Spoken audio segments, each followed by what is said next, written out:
susretanu sarasala bile druga velala lume, na unque lonava unque obrazanu navisha Etherica Sylvaeron. In a place where epic expanses intertwine with scientific imagination, we'll encounter races from other planets, both good and evil, and peer into the higher etheric energies that permeate our material universe.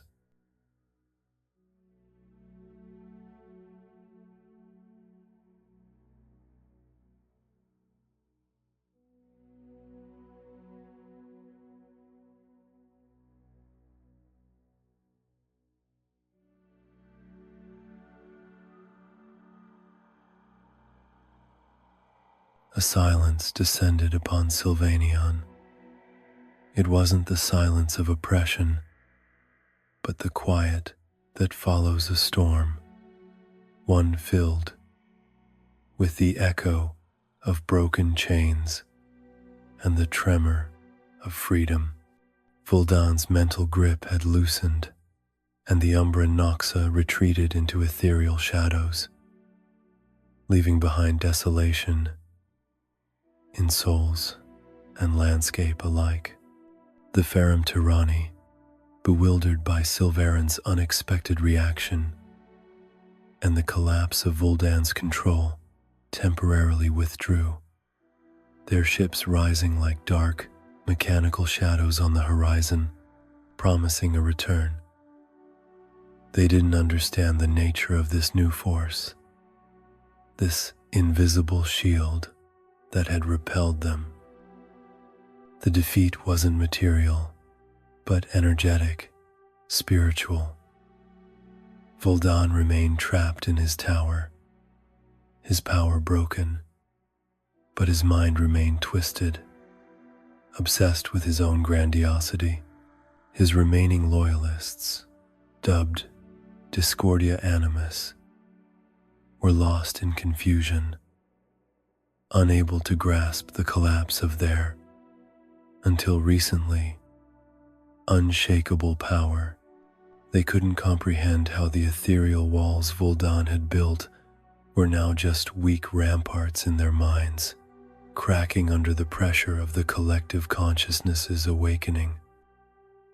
The Sylvaerons, those who had awakened, felt pain, but also relief. Pain for lost time, for shattered harmony, but also relief that the agony was finally over.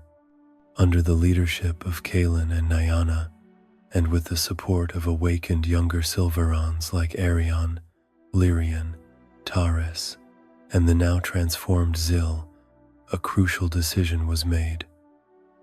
Retreat. They sought not vengeance, but healing and deeper understanding. We used to know how to live with Sylvaeon, but we never knew we were Sylvaeon, Kaelin whispered, his voice old and deep, but now filled with new hope. His eyes, which had carried sorrow for hundreds of cycles, now sparkled like stars. We must return to the source, not the source of power, but the source of understanding, where the true energy of our planet is purest, where the golden chain awaits us. Groups of Sylvaerons, with the injured tended to and minds healed, slowly made their way towards the planet's most sacred parts, to the energy vortices. These were not merely geographical centers, but places where Sylvaeon's energetic essence pulsed most strongly, where the two suns, golden and silver, cast perfectly aligned rays, creating long, iridescent shadows that played across ancient crystals and foliage. The air there was thick with vibrations, smelling of ozone and pure energy, and the trees glowed with an internal, mesmerizing light. Kaelin carried with him an ancient glowing scroll, found deep in the old council's treasury, long forgotten, sealed from Vuldan's sight.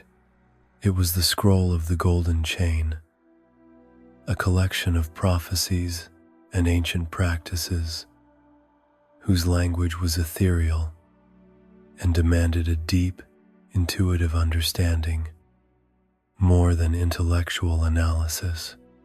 The scroll hinted at the awakening of the spark, a phenomenon when Sylvaerons fully connect with the planet, unlocking their full potential. In the heart of the sacred vortices, the Sylvaerons began their process of healing and awakening. Kylan and Nyana guided them through deep meditations, directing their collective consciousness towards renewal and harmony. The Sylvaerons' healing power, amplified by the vortice's energy, manifested spectacularly. Physical wounds healed faster than ever, minds cleared of the shadows of deception, and sorrow gradually gave way to quiet, persistent hope.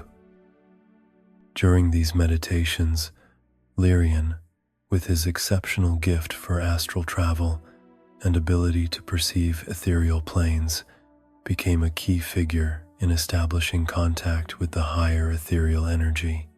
His visions deepened, transforming from murky images into vivid, multi-dimensional realities.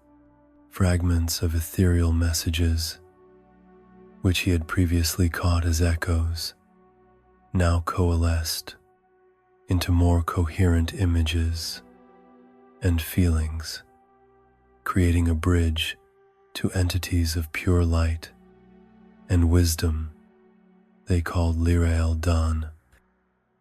I see them, flickering forms of pure light, like constellations breathing, Lyrian whispered, as his body twitched from the influx of information, and his silver eyes glowed with an intense inner light. They are trying to communicate, but not with words we know. They are frequencies, vibrations, interwoven with feelings and archetypal images. They call us the chosen, but deep within, I feel this is not a choice in the sense of predestination, but a call to responsibility, to awaken something that has always been within us. I asked them, mentally, why us? The answer was a feeling, because you have suffered, because you have awakened through it, because you carry the spark of renewal, but the purpose is still unclear, shrouded in ethereal mist. Nyana, with her prophetic gifts, confirmed Lyrian's visions. Her abilities, once limited to predicting physical events and energetic flows on Sylvaeron, now extended into the ether.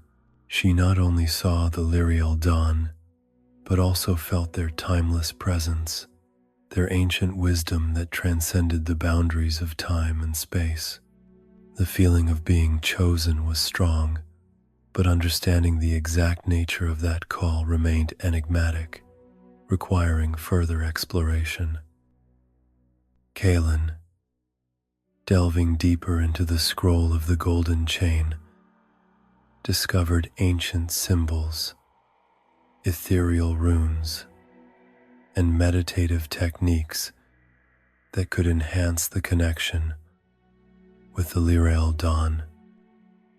He guided the group through complex rituals that involved harmonizing breathing with the pulsating of the energy vortices, aligning the heart with the rhythm of the two suns, golden and silver, and visualizing the golden chain, an ethereal, glowing thread connecting all living beings on Sylvaeon and the planet itself to the cosmic source of life and consciousness. In those moments, everyone felt ethereal threads connecting them, creating a collective consciousness stronger than any individual one. As the connection with the ether deepened, The Sylvaerons' innate powers began to awaken on an unprecedented level, evolving into a true symphony of ethereal control and understanding.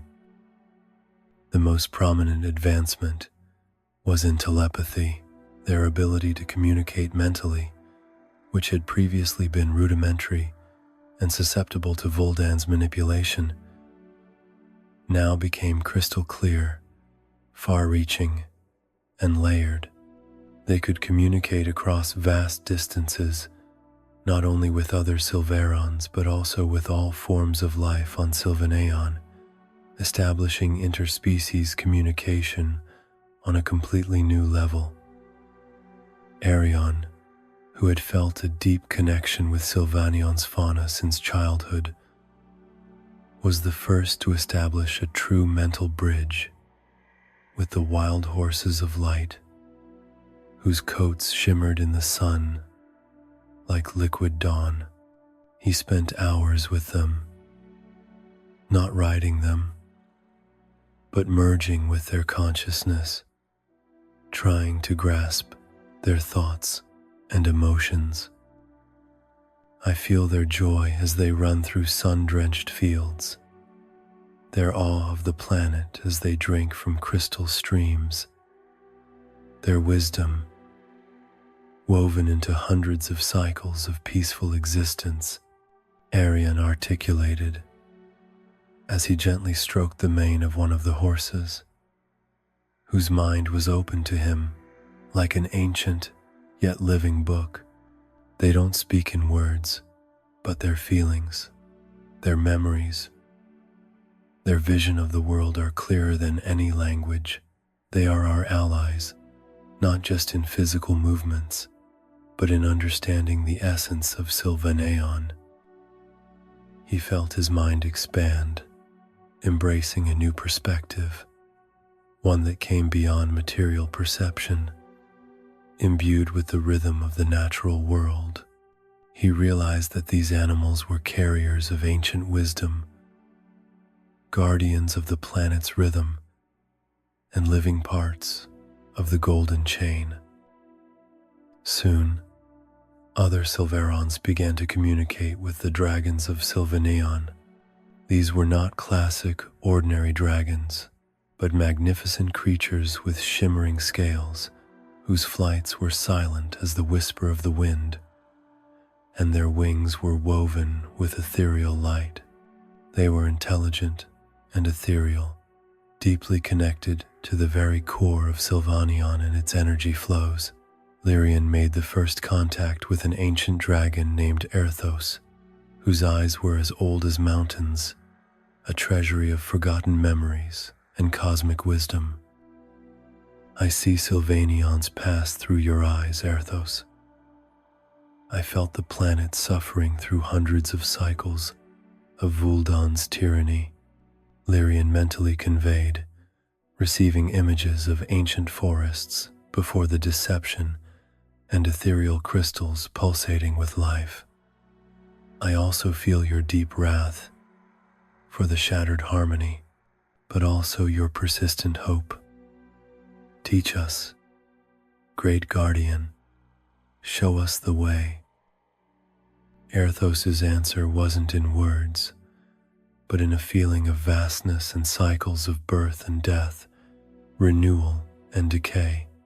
It was an invitation to look beyond the surface, to understand the ethereal currents that permeate everything, from the smallest atom to the most distant galaxies. The dragons became not only an extraordinary means of transport, but also ancient mentors, opening the Sylvaerons' minds to a deeper understanding of higher ethereal energy and its influence on Sylvaeon and the cosmos. Parallel to telepathy, telekinesis also developed, but not as crude force, but as a poetic dance with ethereal energy. Sylvaerons discovered that they could manipulate objects with their minds, not by raw power, but by subtly directing the ethereal energy that permeated every molecule. Terrace, with his pragmatic nature and sharp mind, was particularly adept at applying telekinesis, transforming it into an art of redirection.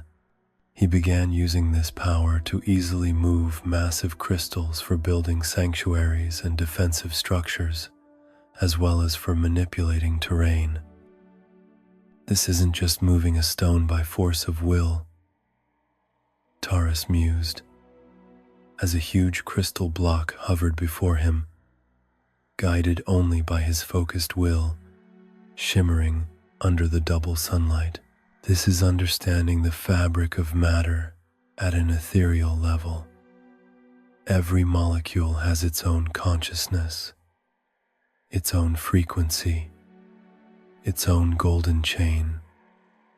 I merely direct that chain, redirect the ethereal threads, and matter obeys the harmony. His mind elaborated complex geometries of energy flows, seeing them as pulsating rivers of light that he could shape. Elemental magic manifested as a deep ability to manipulate Sylvaeon's natural elements, water, earth, air, and ethereal fire, light, but not through conjuration, but through intuitive alignment with the will and energy of the elements themselves. Zil, who was once Vuldan's follower and a master of raw force, now directed his passion towards learning elemental magic, seeking redemption through harmony. He was fascinated by how he could make a river part, allowing them safe passage, or how he could influence plant growth, accelerating flowering and fruiting. This is true power. Zil spoke mentally, his hand immersed in a stream, and the water swirled around his fingers, dancing in accordance with his will and inner harmony, not the power of destruction, but the power of creation and renewal, not control over nature, but harmony with it. I felt Vuldan's false power based on breaking wills and domination, but this is life itself. It's the pulse of Sylvaeon, and I have become a part of that pulse. His understanding of ethereal energies deeply intertwined with the elements. Healing magic, previously limited to physical and mental recovery, now reached a new level, capable of healing deep spiritual wounds and restoring ethereal integrity, not only of Sylvaerons, but also of the planet itself. Nayana led the way in this field, using her gift of prophecy to locate energetic blockages and ethereal scars left by the Umbran Noxa. Through deep meditations, laying on of hands, and channeling pure solar and ethereal energy, she healed the souls of Sylvaerons, returning their lost spark. They realized that the Umbran Noxa had left deep ethereal scars, not only on the Sylvaerons' minds, but also on Sylvaneon's very ethereal matrix. And healing was a long and dedicated process.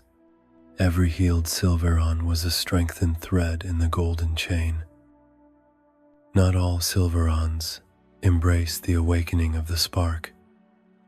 Some remained blinded by Vuldan's lies, or were too deeply infected by the subtle, pervasive influence of the Umbra Noxa to break free. They formed the faction of Discordia Animus, Souls of Discord, whose name painfully echoed in the ether. Driven by their fear of the unknown, a desire for a return to the order and security that Vuldan promised. and a fundamental inability to accept the true, chaotic nature of the Golden Chain's power. They became an internal opposition. They did not fight with physical weapons, but sought to spread doubt, fear, and disharmony through the Sylvaeron's mental network, like ethereal weeds stifling the blooming consciousness. Among them stood out Vorlog, once Vuldan's advisor, whose mind was stubbornly closed to the truth, sealed in a cage of dogma. He believed that Vuldan had merely temporarily faltered, and that true power lay in control and the material, not in the intangible magics that the resistance Sylvaerons practiced. His energy was heavy, saturated with bitterness, rejection, and latent aggression. They are weak. They are mad. They are returning to primitive times. Vuldan taught us the truth of order and domination. Strength is in order, in control, not in these wild ethereal dances and whispers of the stars, was Vorlog's constant, resonant mental monologue, which he tried to broadcast to other Sylvaerons. But his waves increasingly bounced off the strengthened mental shields of those who had awakened. However, those Sylvaerons who were on the verge of awakening, whose sparks were still weak, were susceptible to his influence. The fight against Discordia Animus was not a battle of physical weapons, but a battle for souls, for mental clarity. The wise elders and young rebels had to learn how to neutralize their mental attacks, how to isolate their disharmony without resorting to force. Kaelin tirelessly insisted on the principles. We must not become what we fight. Our strength is in harmony, not in domination. We must awaken them, not break them. Every extinguished spark weakens the golden chain. Eliana became their most important detector. Her empathy allowed her to recognize Umbra Noxa infiltrators, who were still trying to hide among the Sylvaerons, using Discordia Animus as a front. Her subtle sense of disharmony and vibrations, the cold echo of emptiness amidst a vital, ethereal network, unerringly revealed them. She felt their presence as a painful dissonance in the symphony of life. An inevitable confrontation occurred. A large group of Discordia Animus, armed with improvised energy weapons, primitive resonators of Vuldan's design that emitted dissonant energy, and led by Vorlog's mental aggression, headed towards one of the key energy vortices. They believed they would purify it of the madness of awakening and re-establish Vuldan's order. Some of them were directly and obviously manipulated by the Umbra Noxa, and Eliana felt a chilling emptiness in their eyes, as if their souls were mere vessels. Stop, fools. Your ethereal illusions are destroying order. Return to Vuldan while you still can. Save yourselves from this chaos. Vorlog's voice thundered, but his telepathic message was even stronger, malevolently attempting to infiltrate the Sylvaerons' minds and frighten them, sowing seeds of doubt. Rhys, the leader of the Sylvaeron Guardians, who were now more protectors of peace and harmony than warriors, stepped forward, his stance firm but without aggression. His mind was calm, his mental shield unwavering, and his telepathic aura radiated determination. Vorlog, we will not fight you. But neither will we abandon our awakening. We build bridges, not walls. We heal, not destroy. Your weapons cannot harm what we truly are. The mental battle began. The Discordia Animus cast waves of mental confusion and fear, trying to break the defender's will. Reese and his guardians responded by creating a collective mental wall, not offensive, but defensive, permeable to truth. Their telepathy served as a shield that repelled negative vibrations, but also as a channel for emitting calming waves of truth and hope, trying to penetrate the minds of the Discordia Animus and awaken them from deception. Tarius, using telekinesis, moved large crystal blocks and created semi-transparent ethereal barriers in the air, but not to trap, but to separate the two groups, giving them physical and energetic breathing room and preventing direct conflict. Zil used elemental magic, creating vortices of ethereal air that cleansed the atmosphere of mental pollution and neutralized the dissonant frequencies of Vuldan's weapons. This first confrontation did not end in victory in the classical sense, but in a demonstration of the Sylvaeron's new power. The Discordia Animus retreated, confused by the force that repelled them, but did not harm them. They saw determination in the rebels' eyes, but also compassion, which left them in deep uncertainty. Their minds are like fortresses, clad in lies and fear. Lyrian mused, feeling the mental traces of Vorlag's stubborn resistance.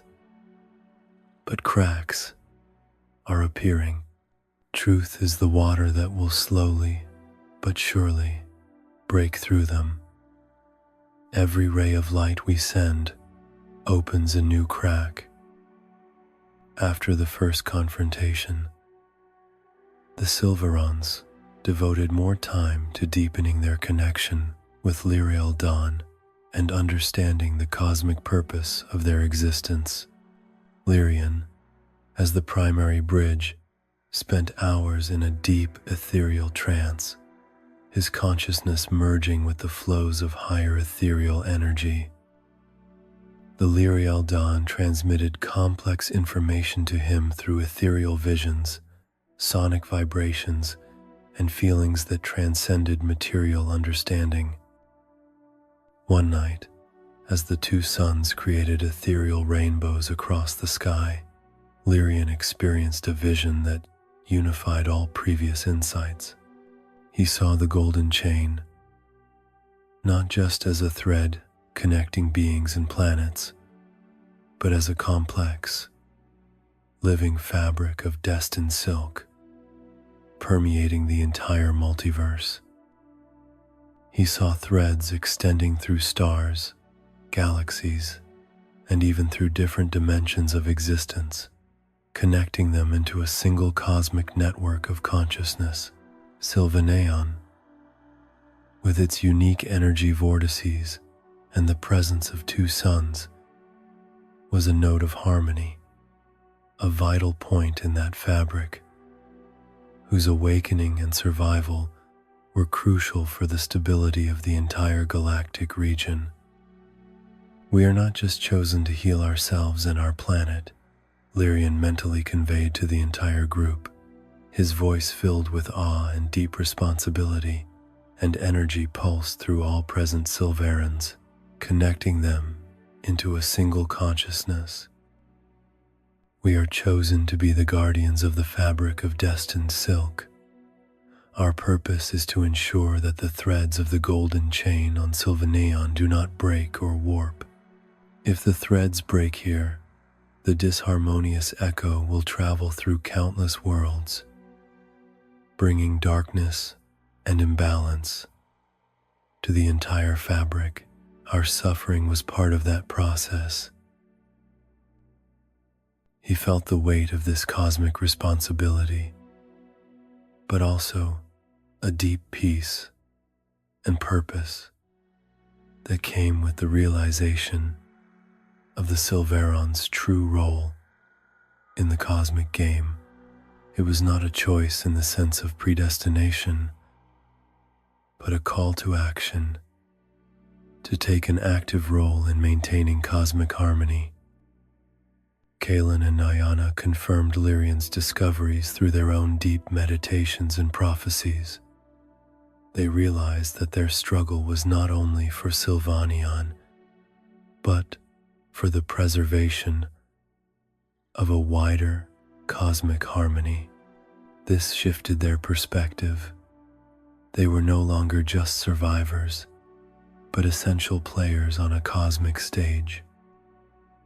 Although the victory at the Crystal Echoes was significant, the Sylvaerons knew it was merely a minor skirmish in a larger war. The tyranny still circled above, their ships visible as dark specks on the horizon, hinting at an imminent return. Vuldan was still in his tower, albeit weakened, while the Umbra Noxa continued to lurk.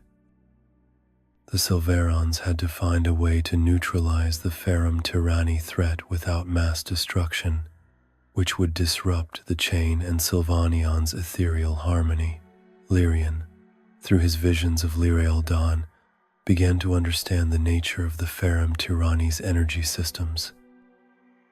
Their machines relied on raw, unstable energy from the planet's core, which Vuldan had unearthed through gigantic, ethereally polluting mining operations. The Lyrael Dawn showed him that this energy could be redirected, but not violently, rather through resonant alignment and healing. Their machines are not alive, not conscious, but merely conduits for the energy Vuldan extracts. Lyrion explained to Kaelin and Terrace during a council, if we sever that conduit, or better yet, if we redirect that energy back into the planet, or into the machines themselves, but in a way that harmonizes them, they will stop, or even become neutral. Their next target was one of Vuldan's largest mining facilities, which the tyranny now controlled and used as a central base for their operations. The chain of destruction, Severance Team, as they now called it, was comprised of Lyrion, Terrace, Zil, Reese, and the newly joined Aeliana, whose empathic resonance was crucial for detecting threats. They planned not a physical battle, but an operation of ethereal redirection and healing. Arion, with his deepened connections to nature and the ethereal dragons, was responsible for reconnaissance and ethereal aerial support. Flying high above on Celestos, a younger dragon of ethereal luminescence, who had developed a special bond with Arion and could shift his physical form into pure ether, Arion mapped the facility's energy flows. He understood that the tyranny relied on the vibrations of a specific, dissonant frequency to manipulate energy and maintain control over their machines. Their strength lies in dissonance, in the vibration of separation, Arion telepathically sent to the team. But the golden chain is harmony. If we change their frequency, their structure will collapse. Under the deepest double twilight, when shadows were longest and densest, the team approached the gigantic mining facility. Reese, using enhanced telepathy and a feel for vibrations, guided the team's movements. avoiding the Ferrum Tyranny's complex sensors. His ability to feel the presence of mechanical beings, their vibrations and intentions, was crucial. They moved like ethereal shadows, silent and invisible to cruder sensors. Taurus, using his fluid telekinesis, quietly removed heavy, armored gates and obstacles. He didn't destroy them by force, but manipulated their mass at a molecular level, making them temporarily heavier or lighter, allowing them to be moved without a sound. There was no screech of metal, only a silent, ethereal displacement of air. His mind was focused, feeling every molecule of metal, every force of gravity he had to overcome, dancing with the laws of physics. Silence is our strongest weapon against their noise. Taurus mentally broadcasted. They don't understand subtlety. The golden chain doesn't use noise, but vibration. Inside the facility, Zil found the central energy converter, a colossal machine that pulsed with a dissonant, painful vibration, sucking vital ethereal energy from the planet's core and converting it into raw, toxic fuel for the Ferrum Tyranny. The converter was the heart of their corruption, a symbol of Vuldan's tyranny. Zil began to chant an ancient ethereal melody, which he had learned from the oldest trees of Sylvaeron, applying his deepened elemental magic. He did not try to destroy the converter, but to redirect its energy, to harmonize it. Water from underground rivers, controlled by Zil, began to spiral around the converter, creating a conductive barrier of pure liquid energy. Ethereal air danced around it, amplifying the resonance effect. The goal was for the converter's dissonant energy, instead of being pumped out, to be returned to the planet, where Sylvaeron itself would purify and neutralize it.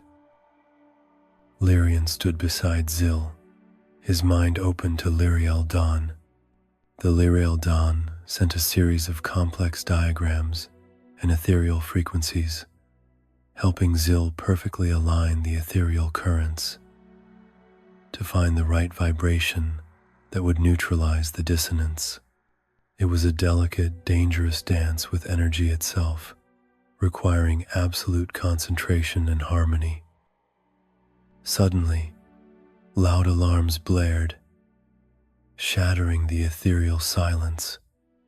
Several massive Ferrum Tyranny patrols, attracted by the change in vibrations in the converter, rapidly moved towards their position. Eliana immediately felt a wave of cold aggression radiating from the machines. They're coming, many of them. I feel the emptiness behind their mechanics, but also raw force. Eliana sent an urgent mental message as her face contorted in concentration, her sensors overloaded. Reese immediately established a strong, impenetrable mental shield around Zil and Lyrian, protecting them as they worked. Taurus, with incredible speed, erected temporary but sturdy crystal walls, blocking the Ferrum Tyranny's approaches, while simultaneously manipulating the terrain, creating landslides and rock barriers. There were no words, only telepathic coordination, swift and effective. Lyrian, while assisting Zil, simultaneously sent a mental request to Arian. Arian, we need cover. Disrupt their sensors, create an illusion. Arion, flying high above on Celestos, understood. The dragon dove towards the ground, unnoticed by the tyranny. Arion used telepathy and interspecies communication with Sylvaeron itself. Thousands of insects and small creatures began to emit dissonant vibrations, creating chaos in the tyranny's sensor networks. At the same time, Arion created holographic illusions, showing them false obstacles and redirecting them away from the main target. After tense moments, which felt like an eternity, Zyl succeeded. The converter ceased radiating dissonant energy. Instead, it began to emit a soft, harmonious glow, returning vital force back into the earth and Sylvaeon's very ethereal matrix. The tyranny fighting on the ground stopped, their systems failing one by one, like puppets whose strings had been cut. Without a power source, they became lifeless, rusted sculptures, which nature slowly began to reclaim.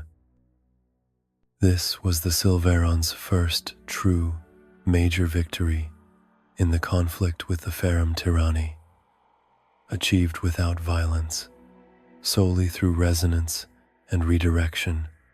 It was a triumph of the golden chain and the wisdom of Lyrael Dawn. "This is the way," Kaelin declared, as they returned to the sanctuary, exhausted but filled with pride and hope. Not destruction, but harmonization. Not fighting against, but restoring. The golden chain gives us the power to heal not only ourselves, but also those who have disrupted it, returning them to balance. Every victory is the awakening of a new spark in the universe. Lyrian felt deep joy within him, but also an awareness of growing danger. He knew that the tyranny had many more facilities, and Vuldan and the Umbran Noxa would not sit idly by. He felt the chain changing, its threads rearranging. They will adapt, Lyrian mused, feeling the echoes of change in the ether. They will try to find new ways to disrupt the chain, perhaps even to use our harmony against us. We must be one step ahead. We must understand the full depth of the golden chain before they find a new crack, a new way of infiltration. Our subtlety is our strength, but also our vulnerability. Zyl felt pride, but also deep humility. His past, as Vuldan's follower, now gave him a unique perspective. He understood the mechanics of deception. Their strength lies in our fear and our lack of understanding, Zyl mentally shared with Terrace as they watched the double sunrise. When we free ourselves from that, they are nothing, but we must awaken every Sylvaeron. No thread in the chain must remain broken. Every unawakened mind is a potential door for darkness. He felt a personal responsibility to reach every Sylvaeron who still slept. And while the Sylvaerons celebrated victory, dark threads continued to weave in Sylvaeon's shadows. Vuldan, though wounded and weakened, was not broken. His mind, twisted by power and a desire for domination, worked with perverse genius. He sensed the change in the chain, the purification of ethereal flows, and the awakening of the Sylvaerons. He realized he could not rely solely on the brute force of the tyranny. his focus shifted to strengthening the Discordia Animus. The Umbra Noxa, cunning and adaptable, intensified their infiltration not only into their ranks, but also directly into the energy vortices, disguising themselves as healed souls. Their goal was not just discord, but to seize the note of harmony from within, transforming it into a center of dissonance. Vorlog, though freed from the direct control of the Umbra Noxa, was a broken man, filled with shame and anger. Vuldan exploited that anger, sending him subtle yet poisonous thoughts, feeding his wounded vanity. Vuldan planned to use Vorlog as a puppet for a new, more sophisticated attack, concealed within the ranks of Discordia Animus. Force was no longer working, but deception would. Eliana began to feel a new, subtler kind of disharmony. It wasn't the cold emptiness of the Umbra Noxa, but a reverberating vibration, an imitation. I feel something subtler, she told Nyana, her brow furrowed in concentration, as if the vibrations are intertwining. Some of those who returned from Discordia Animus, their energy is pure, but there's a layer beneath it, like a creeping shadow, or perhaps the Umbra Noxa are masquerading, even taking over the consciousness of our own. That's far more dangerous. Nyana, meditating on these insights, understood the danger. They are learning. If they can imitate the ethereal vibration of a Sylvaeron, then we won't know who to trust. The golden chain can be warped from within. Kaelin, imbued with Eliana's and Nyana's insights, realized they needed a deeper understanding of Sylvaeon's very roots before the Umbra Noxa got there. The scroll of the golden chain hinted at the existence of crystal gates, ancient portals, not only to other dimensions, but also to ethereal books, which contain the unwritten knowledge of Sylvaeon collected through eons. These books were not made of paper, but of pure ethereal energy, visible only to those who had reached a certain level of consciousness. Lyrian, with Erthos's help, began an astral journey to the locations that the scroll suggested held these gates. It was not an easy quest. The ethereal currents were turbulent, and the shadows of the Umbra Noxa tried to sneak up on him and manipulate his visions. In one of these ethereal wanderings, Lyrian found himself in the void between worlds, a place where material reality was thin. There, he felt the presence of Amon, an ancient entity, guardian of one of the gates, who was pure ether and wisdom. Amon conveyed to him that the gates were locked not by physical mechanisms, but by vibrational frequencies that had been lost over hundreds of cycles. Only a heart that resonates with the chain can open a gate, Lyrian. Amon's thought echoed in Lyrian's mind. The spark must be strong enough to ignite the ancient light. Meanwhile, Terrace worked on creating a resonant crystal, a device that, when activated by telepathic energy, could detect the ethereal signatures of the gates. His telekinesis allowed him to precisely shape rare, energy-rich crystals, while Zill's elemental magic helped him purify and align them with Sylvaeon's natural frequencies. Zill, while purifying the crystals, reflected on his role. When I served Vuldan, my mind was poisoned. I believed power was in bending wills, Now I see that power is in alignment, in listening to the whispers of atoms. These crystals, they are alive. They have consciousness. We don't control them. We cooperate with them. Kaelin carried the heaviest burden. As the leader of the awakened Sylvaerons, he had to balance hope with threat. His inner monologues were filled with doubts and questions. Are we fast enough? Will our power be sufficient? Kaelin pondered, gazing at the stars. Or is our destiny to fall again, but this time with full awareness of our defeat? How do I protect these souls, these sparks, from the creeping darkness, from the deception that infiltrates every corner of Sylvaeon? Lyrael Dawn gives us knowledge, but action is ours. Am I worthy to lead these guardians of the chain? Nyana felt his doubts through their ethereal connection and gently offered her support.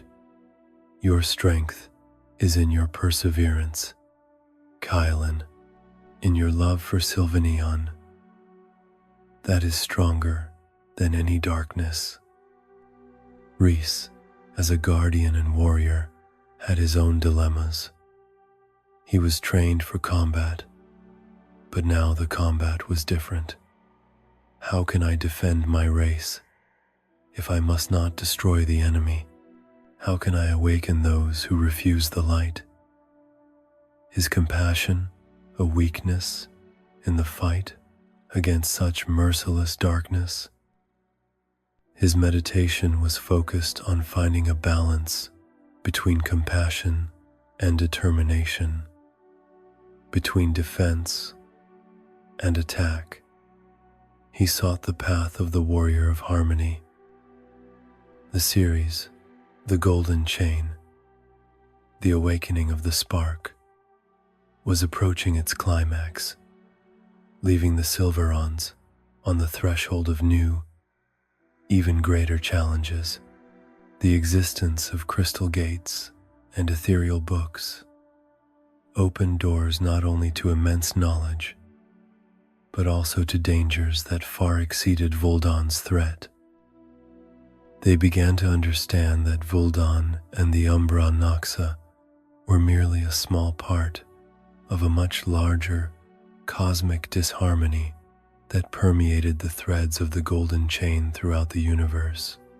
Their mission as guardians of the fabric of destined silk was only just beginning to unfold in its full scope. The quest for the gates and books will become a central theme, as will the fight against the intensified infiltration of the Umbra Noxa and the new, more dangerous tactics of the Discordia Animus under Vuldan's twisted control. Our spark is awakening, Kaelin declared, as the two suns set, casting golden and silver light upon the awakened Sylvaeon. But the darkness has also grown cunning.